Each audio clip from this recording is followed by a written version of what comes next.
The tabletop airports always pose a risk for certain type of aircraft overshooting the runway, which is what happened to the recent air crash of the Air India Express flight from Dubai on Friday evening at the Kozhikode airport. In other parts of the world, the EMAS or Engineered Material Arresting System is being used, which has been successfully tested to arrest the speed of an aircraft if it overshoots the runway. However, the operational and maintenance cost of the system is very high. After the Mangalore crash in May 2010, which killed 159 people, a court inquiry report said that the tabletop runways such as Calicut and Mangalore should have arrestor platforms like EMAS on either end of the runway so that aircrafts could be halted after overshooting a runway and prevent a mishap.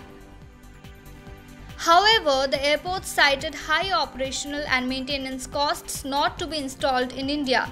Since the system cannot be installed due to the costs factor, then there should be severe restrictions on certain type of aircraft taking off and landing in these tabletop airports such as the 737-800, which crashed until an arresting system is installed, even though recently the runway was upgraded to allow a 737-800 to land. Way back in 2011, a DGCA member had told top bureaucrats that the Kozhikode runway does not have an adequate safety mechanism, especially in wet conditions with a tailwind. A ground arrestor system should also be installed at tabletop airports was also recommended, but inherently ignored by the airports, resulting to disaster like the one on Friday. 4 wild elephants from the Reti forest entered the DBIT campus in Banarhat, probably in search of food. One of the elephants was chased away by the staff, but the other 3 got stuck in a bamboo grove. The wildlife squad had to be called in to guide the animals back into the forest.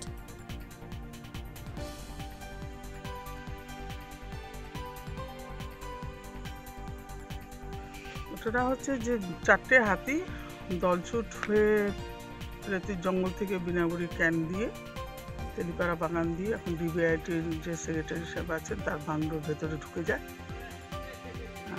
ঢুকে যাওয়ার পর একটি হাতি মানে ক্ষতিগ্রস্ত করার মতোই তার পরিস্থিতি, তাকে বনকর্মীরা ড্রাইভ করে মোড়াঘাট জঙ্গলের ওদিকে পাঠিয়ে দিয়েছে। তবে সত্যি কথা বিনাগুড়ি স্কোয়াডকে আজকে ধন্যবাদ দেওয়া উচিত। দলছুট হাতির মধ্যে একটি হাতি যেভাবে মানুষের দিকে তেড়ে যাচ্ছিল তাকে যে ড্রাইভ করে সুস্থভাবে যেমন জঙ্গলেও ঢুকে দিয়েছে এবং বাগানে সেই সময় প্রচুর লোক কাজ করছিল, কোনো রকম দুর্ঘটনাও হয়নি। সেই কারণে বিনাগুড়ি স্কোয়াডের প্রত্যেকটা কর্মীকে ধন্যবাদ এবং আমাদের সহযোগিতা যথেষ্টভাবে করেছেন ডিবিআইটির যিনি সেক্রেটারি সাহেব বাচ্চুবাবু আছেন। এখনও তার বাংলোতে 3টা হাতি স্টে করছে, সেখানে বনকর্মীরা আছে। সন্ধ্যার পর সেগুলোকে ড্রাইভ করে আবার মোড়াঘাট জঙ্গলে পাঠিয়ে দেয়। BJP Bengal president in a media conference in Siliguri today criticized the present government of serious lapses in containing the coronavirus. He said that the chief minister has made random dates for total lockdown in the state, which has been unsuccessful, and had ensured that the day of the Ram Janmabhoomi had lockdown, which was intentional. He also criticized the government of being negligent on the pandemic, which is why there has been a spike in the rise of cases in the state. केंद्र सरकार देखिए 2 बार 3 बार यहाँ team भेजा है परिस्थिति को study करने के लिए, सुझाव देने के लिए।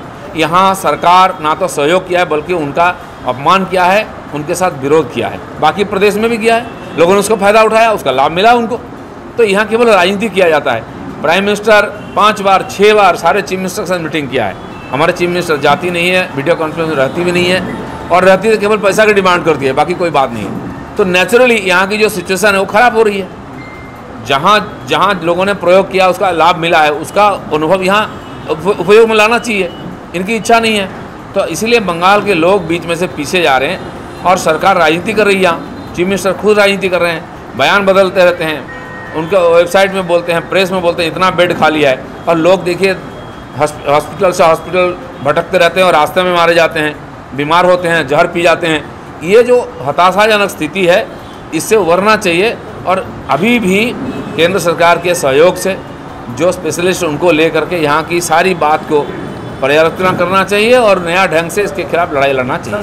केंद्र सरकार आगे 3 मास परे 6 मास फ्री रेशन प्रधानमंत्री घोषणा करेছেন আর সেই রেশন আস্তে আস্তে এখানকার লোক 1 মাস 1.5 মাস পরে সেই ফ্রি রেশন পেলেন। আমার মনে হয় সেখানে রাজ্য সরকারের কোনো লাভ নেই, তাই খরচা করতে চাননি, কিন্তু মানুষের জীবন জীবিকা সুরক্ষিত করার জন্য তারা করেননি। এবং এটা ঘোষণা হওয়ার সঙ্গে মুখ্যমন্ত্রী ঘোষণা করে দিলেন আমরা জুন অবধি আগামী বছর ফ্রি রেশন দেবো। এখন তো বলছেন সারা জীবন দেবেন, আমি জানি না তিনি কতদিন চিফ মিনিস্টার থাকবেন। কিন্তু এই যে খালি কম্পিটিশন মুখে ব্যবহারে দেখা যাচ্ছে না, যেটা পাচ্ছিল লোক সেটাও বন্ধ করে দিচ্ছেন। লোকের আয় উপায় বন্ধ আছে, কবে চালু হবে ঠিক নেই।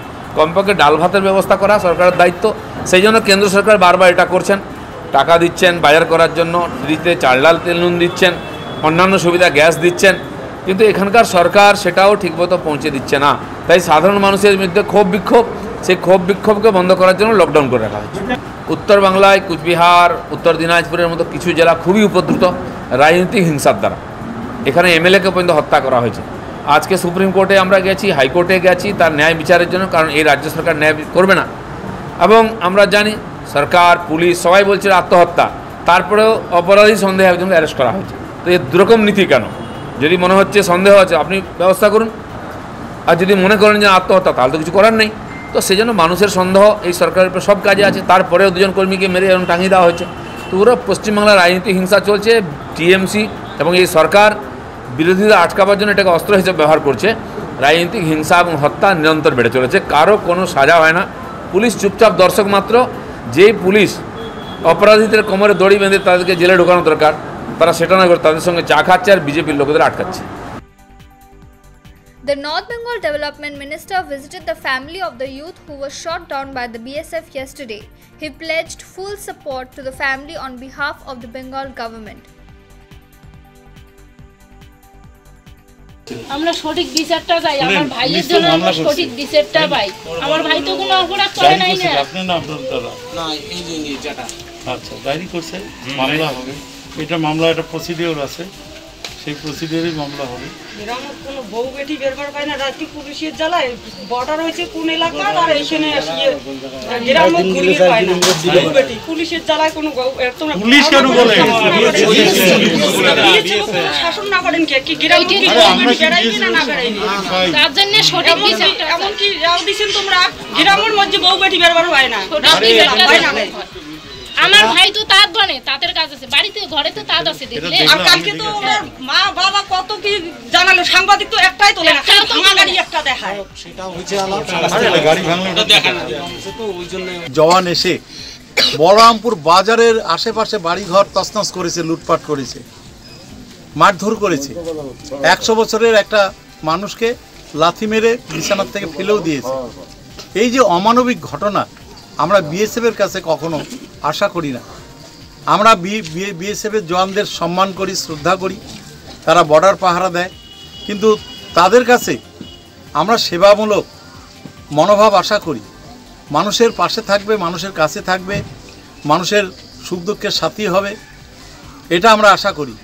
হঠাৎ করে এটাও দেখি যখন তখন তারা ইচ্ছামতো যে ভারত বাংলাদেশ এলাকায় কাঁটাতারের বেড়া আছে, যে কাঁটাতারের বেড়ার ওপারে অনেক মানুষের চাষের জমি আছে, সেই গেটটা এমনভাবে বন্ধ করে দেওয়া হয় যে আর চাষ করতে পারে না, ফসল আনতে পারে না।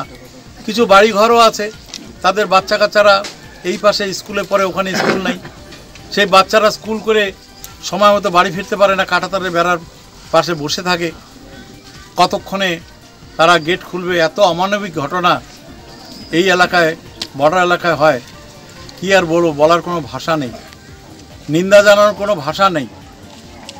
আমরা সমস্ত গ্রামবাসীর সাথে আছি, পাশে আছি। আমাদের মাননীয় মুখ্যমন্ত্রী মমতা ব্যানার্জি সমস্ত নাগরিকদের পাশে আছে, সাথে আছে। তারপর আস্থা রাখুন, ভরসা রাখুন।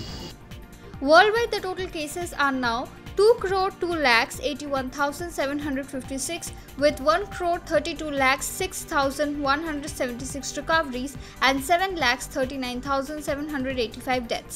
The number of positive cases in India have now risen to 22,68,676 with 15,83,490 recoveries and 45,257 deaths. In the past 24 hours, there have been 53,601 fresh cases and over 871 deaths. In Bengal, the total case count is 98,459 with 73,536 recoveries and 2,141 deaths. Please like our Facebook page and do subscribe to our YouTube channel. Hit the bell icon to never miss the latest updates from News at 9.